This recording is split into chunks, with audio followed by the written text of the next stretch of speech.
Today we will be looking at an overview of both 1st and 2nd Corinthians, kind of just to get a brief one over the top. So today I'm going to be focusing on Corinth, some of the archaeological stuff behind it, so looking at the city of Corinth, the tale of two cities, as well as some of the history of it. And then we'll do an overview of 1st Corinthians and 2nd Corinthians. So let's look at Corinth. So Corinth was located in such a way that it combined two gulfs so that they wouldn't have to go around the peninsula. So it was on the Isthmus of Corinth, which was a small strip of land that connected to ancient waterways. And this was through the Diolkos Road that was used. So because of its good location, it was a prime spot to grow and be an economic boom town full of temples. It was also the tale of two cities because it was first a Greek city that was conquered by Rome, and then Rome rebuilt it to be the capital for one of its provinces. So let's look at 1st Corinthians. So before this letter, Paul had visited that area 4 years before and spent 18 months to establish the church of Corinth. So for this letter, Paul had received some disturbing news about what was going on in the church of Corinth that he was addressing. He wanted to remind them to look at everything through the lens of the gospel. Interesting thing to note is this was actually letter number 2 that Paul had sent to the church. And so let's look at what he addresses in 1 Corinthians. So a few things that he addresses. Again, everything through the lens of the gospel is division, sex, and food. So the church was divided by their favorite teacher. And Paul wanted to show them that instead of being divided by our favorite teacher, we should be a community centered around Christ.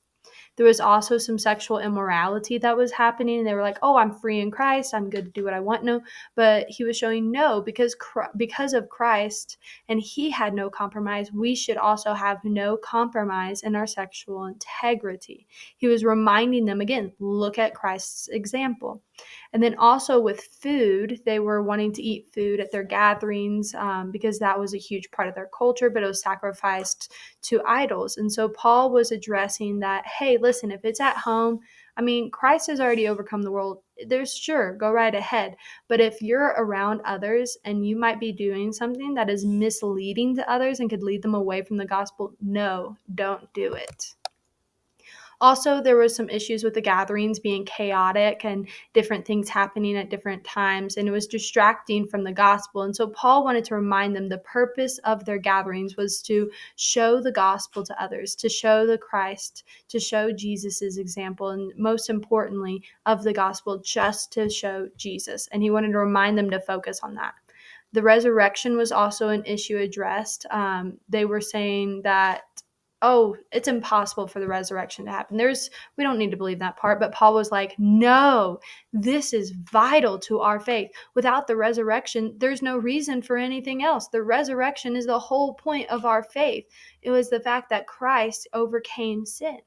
And then lastly, he gave them a final greeting, and again reminding them, look at everything through the lens of the gospel.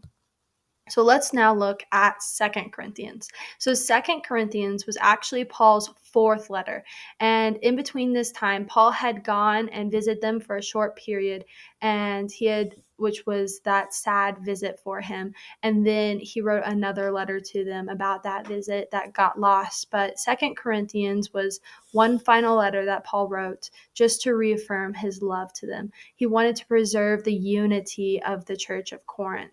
And he wanted to remind them that Jesus' ministry was all about reconciliation. Therefore, we need to reconcile with those who do harm to us. It was all about reconciliation as a main theme for 2 Corinthians.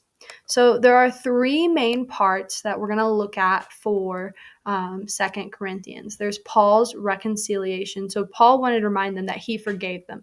And he wanted them to show them that leadership is not about status, but rather it's about being a slave to Christ. Paul wanted to show them that the proof of his leadership was them, and that the paradox of the cross turns upside down our own view of success.